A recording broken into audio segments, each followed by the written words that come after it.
Hi guys, let's read the story Bark Park.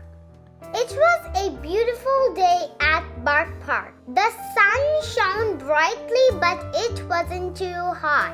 A nice breeze blew through, making Scout's large fawn-colored ears twitch. It was the perfect day to sit in the shade and munch on blueberries, Scout's absolute favorite snack. And maybe, just maybe, she thought a mystery might pop up. Scout came to the dog park every day, and all the dogs knew her. She was the smallest dog in the park, but what Scout lagged in size, she made up for in smarts. Scout was something of a dog detective, and as luck would have it, Bark Park always seemed to have a mystery that needed solving. Scout stood on a bench eating blueberries from a little tin bowl and surveying the dogs who had already gathered in a large dust play spot. Maggie the golden doodle was lying on her back with her favorite ball in her mouth. Her legs kicked in the air like she was dancing upside down. This is the best, Maggie said around the ball. Maggie was rarely without a ball of some kind, but the red squishy plastic one was her favorite. Maggie bicycled her legs one more time and then jumped up and ran in wide circles at top speed. Even on the hottest summer day, when every other dog was painting in the shade or slurping from the water fountain, Maggie had endless energy. How she managed that was one mystery Scout couldn't solve. A few feet from Maggie, in the shade of the biggest tree in Bark Park, lay Gus. Gus's large jowls were spread in the dirt as he.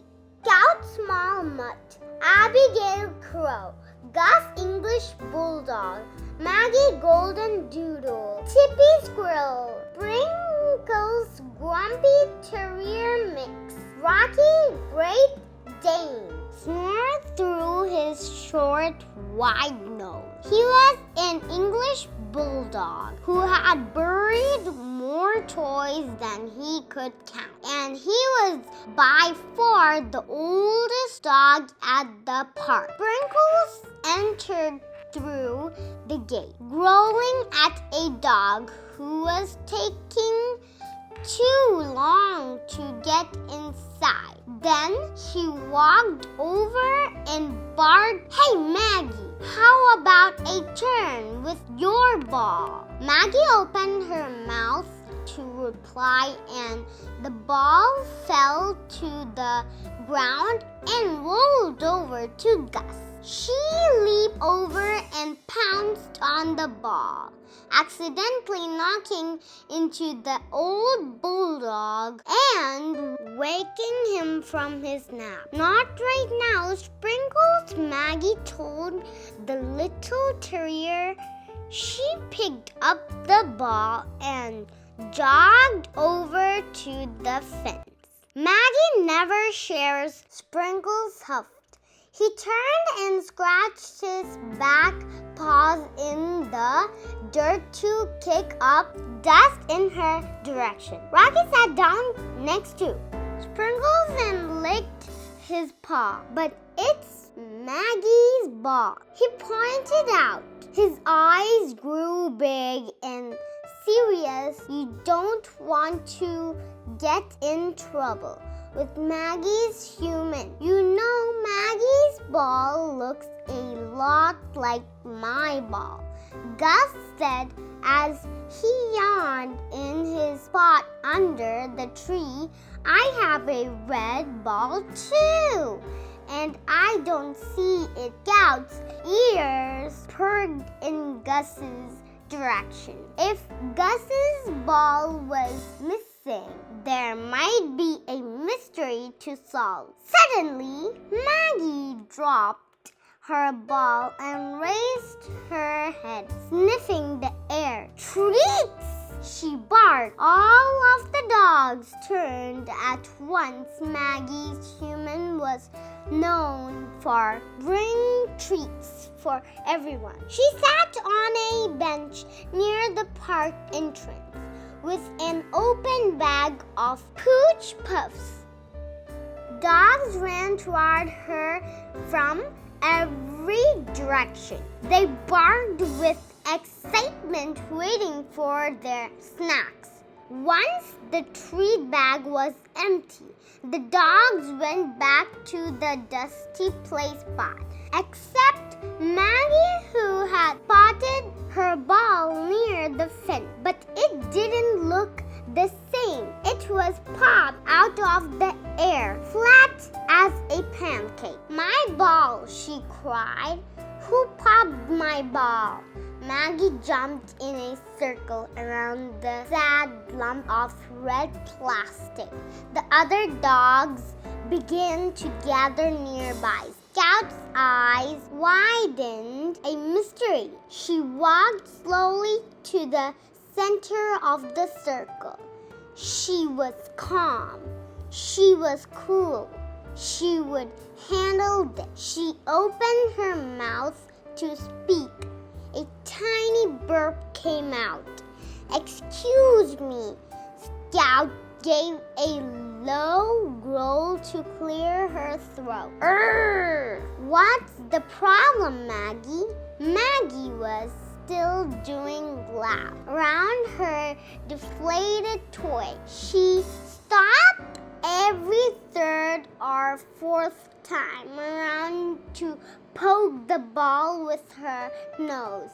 "Someone popped my favorite red ball. Look, there are teeth marks." I see." Scout said maybe Sprinkles did it. Maggie barked, fixing her eyes on the small terrier at the edge of the circle. "He wanted my ball. I was getting a treat just like everyone else." Sprinkles protested. Scout looked closely at Sprinkles.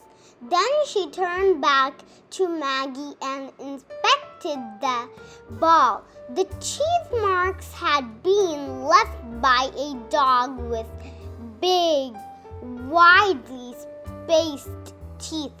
"Do you think it could have been Gus?"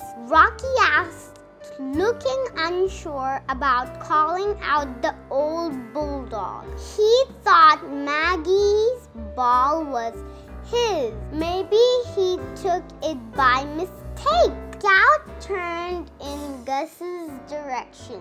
As Gus shifted in the dirt, Scout caught sight of something round in a hole in the ground under his leg. She turned her attention back to the popped ball. There was a small scrap of tinfoil in the dirt. Next to it, she glanced around the park again and then up into the trees. Scout cleared her throat. "These teeth marks are too big to have been made by Sprinkles. Plus, he has crumbs on his nose. He must have been getting treats from Maggie's human when the ball was popped." "I told you it wasn't me," Sprinkles grumbled as he licked his nose clean. The teeth marks could have come from Gus, but he didn't leave his pot under the tree, and I can see his red ball under his leg. If he'd gotten up, he definitely would have found his own ball, not Maggie's. Scout said Gus turned his head to look beneath his leg. "Hey, I found my ball," he snorted. "I think the teeth marks are from you, Maggie, because I know you like to chew on the ball, but you never pop it," Scout said. Maggie nodded. "Okay, so then what happened?" she asked. Her ears drooped low against her head. Scout turned to look at the trees one more time. She walked in a slow circle, waiting until the dogs had all stopped barking. They sat, tails thumping, waiting for her to speak. "I believe it might have hiccup." "Excuse me, I believe it might have been Abigail the crow," she finally announced. The other dogs gasped in surprise just as Abigail let out a loud caw. Scout flipped the ball over, revealing another tiny set of holes. Abigail likes to collect shiny things. This piece of tinfoil must have gotten stuck to the ball when Maggie dropped it to get her treat. Abigail could have swooped down to grab the tinfoil, but popped the ball and got scared off instead. Abigail cawed again. "Sorry, Maggie." "Well done, Scout." The dogs all barked at once. Scout nodded and headed back to her bench. Her human came over and poured out a big pile of blueberries. Scout lapped up the berries hungrily. She didn't want a nosy bird to get to them first. If you guys like the video, like, comment, share and subscribe this video.